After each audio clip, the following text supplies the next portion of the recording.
Wow. Okay. Linguisti? I'm so sorry if I mispronounced your name. Can you please help me with your name? You can call me Ling. Ling? Okay. Thank you. Yeah, sure. Hi, Ling. Hi, Ling. Hello, Matt. Thanks a lot for taking my call. It's almost 4 hours past my sleep schedule because I'm in Ukraine, and I also don't want to waste too much of your time as an atheist, so I'll get right into it if you don't mind. So, Sure. Is it okay if I take not more than 3 minutes to lay out my question completely? I promise it won't take longer than that. I mean, sure. We may have to interrupt you to ask for clarifications. No, it's okay. I understand. I'll try to be very quick. So I'm a former Orthodox Christian of Muscovian Petrarch, difficult word. My parents are religious, though none of us go to church. My grandma has always been very religious, and she does go to church, and she used to take me there when I was little. And when I was, I think, 7 or 8, my grandma brought a VHS tape so that we would watch together. And basically, it was an interview, a 2-hour-long interview with a man of an Orthodox church. He was an Orthodox church follower. Basically, this guy was telling a story of how each and every night when he would fall asleep, God or Jesus, I don't really remember which one it was specifically, so I'll stick with Jesus. He would come to his room and take his soul out of his body. And so he would see himself lying on his bed from third perspective, and then Jesus would teleport him to hell. And there, every night, Jesus would be guiding this man through circles of hell, showing him around.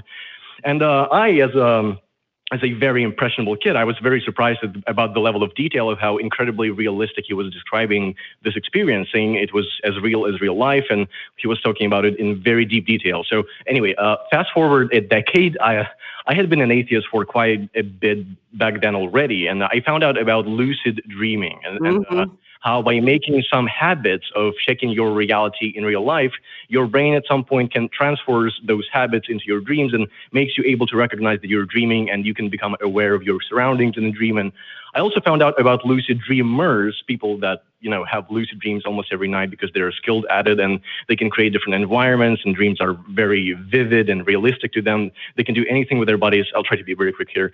And they can fly and do incredible stuff. Anyway, so the reason I'm telling you that is since I've been an atheist for over a decade by now, I started to think about those VHS tapes, and I just think that guy accidentally developed a skill of dream memory and perception and had very vivid dreams, and he created hell, but did not become aware that he was asleep, resulting in an extremely realistic experience that many Christians describes as, I believe, revelation. So I would love to know your opinion if you think that there is a way of using lucid dreaming as a way to describe to theists that their argument of God appearing in their sleep is just halfway lucid dreaming. And if you do think it can be used as such, how would you structure that argument? Because I'm not really good at that. I'm not really logical in terms of that. And that is basically the reason I'm calling, because as far as I can remember, and my memory can deceive me here, lucid dreaming has been studied in a controlled environment.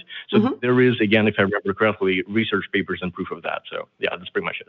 Yeah, sure. Matt, did you want to say anything before I just go off on psychology? Go. Really long time. I'm not a lucid dreamer. I'm only passingly familiar with it because Tracy talked about it quite a bit. So you dig in, all you. Okay, so lucid dreaming, you actually did hit on something that is a really good point. And something that is well researched. And it's not just lucid dreaming, actually. There's lots of different ways that your circadian rhythms can be interrupted, and you can have partial perceptions even. Like, have you ever heard of sleep paralysis, for example, which is another type of state where people... Yeah, I really want to have sleep paralysis, even though people say it's scary, but It is scary. I don't know if you do want it, because I just want to have it, just for fun. Yeah, but a lot of people that don't understand the way that your brain functions, they don't understand that the consciousness continues when you're asleep, and that you still have I shouldn't say consciousness because it's not conscious experience, but your brain function continues when you're asleep, and it still continues to give you perceptions quite a bit. Not everybody dreams in the same way. Not everybody has the same sort of healthy REM cycles during like their circadian rhythms, but there are people who do and can elicit lucid dreaming states by affecting their circadian rhythms. And when they go to sleep, they have incredibly vivid dreams. But there are people that go to sleep and have these lucid dream states without even recognizing that that's what's happening. And it doesn't even just need to be lucid dream states. It can be just natural dream states. If you have a natural, like, have you ever had the experience? A lot of people, I think, can relate to this. So this is a more relatable way to look at it instead of trying to explain all of the neurology of lucid dreaming. So let's say you've had a dream where you feel as though you're falling. And you wake up suddenly, like from your nightmare, and you still have this physical perception in your body that you're falling. Like you feel as though you've fallen into your bed as you're waking. Like that's a real physical perception. Like your heart rate will jump as well. Your amygdala will shoot off a bunch of acetylcholine. Your adrenal glands will pump out because your brain has told your body, because your body is about to wake up. So this is similar to a lucid dream. It's the same principle. Your brain has told your body, since your body is about to wake up, that this is a real perception, that I'm really perceiving this happening, and your body physically reacts. Like the motor center in your brain says, oh shit, we're falling, and you feel like you're falling. Like you actually have that sensation.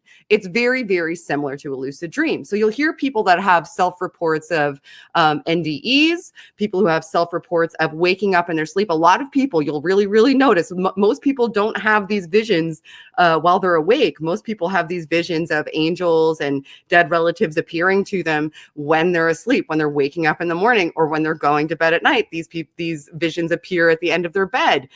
Another thing to consider from a psychological perspective, and I'm really sorry you asked the wrong person this, because I'll go on for hours.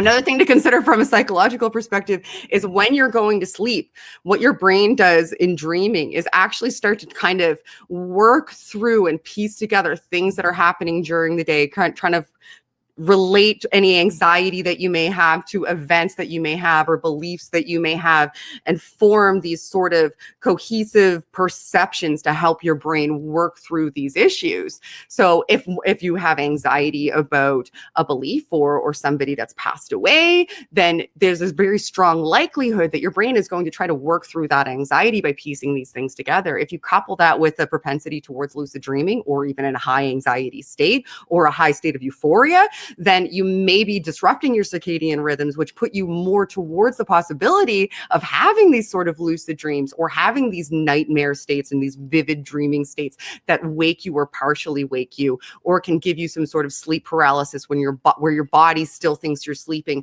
but your REM cycle stops. So you hit on something. I don't know how much I helped you, but I find it really fascinating, and I'm glad that you called about it. Yeah, you said a lot of things here, and I do that. Religion. Now it sounds complicated, more complicated than I thought it was. My question is still, do you think it has any value as an argument against, let's say, religion? Like, I don't know how to phrase this properly, because I understand all of this, but does it have potential as an argument, or is it just not going to work? That it's totally going to depend on the person, I think, Ling. So if you talk to somebody that really believes that this is an actual experience that they had, like a waking perceptual experience, and it wasn't, or even just a real experience that they have where they left their body when they're sleeping, it's going to be very difficult to say brains work this way to them, and that's why this was probably a false experience. Because even if they really do understand that brains work this way and it's likely a false experience, the experience was so real to them that it's almost insurmountable sometimes if somebody has that sort of real entrenched perception, that to convince them that the perception that they have is wrong, because they'll find internal justifications to reconcile that dissonance. They'll say, well, yeah, obviously everybody else is having lucid dreams, but not me. I'm not having a lucid dream. This was a real experience that I have. And since that experience isn't something that you can disprove, because you can't disprove experiences, I mean, it's valuable to give them the information so that they can maybe look at it with a little bit more perspective, but I wouldn't be disappointed if they don't find additional justifications so that they can retain their initial interpretation of that experience. Does that make sense? Okay, I see. Yeah, thanks a lot. That's pretty much it. Before I leave, I would like to say big thank you to the call screeners, because as a Ukrainian, I'm very much not used to people being polite. And they're so polite, it's incredible. Thanks a lot. Yeah, honestly. Well, I'm so very off-putting. I gotta admit it. It's very off-putting. Thanks a lot. Thanks a lot. Not a problem, Ling. Thank you very much. You were a lovely palate cleanser. I really much enjoyed talking to you. Thank you. Have a nice show. Yeah. You too. Thanks. Bye.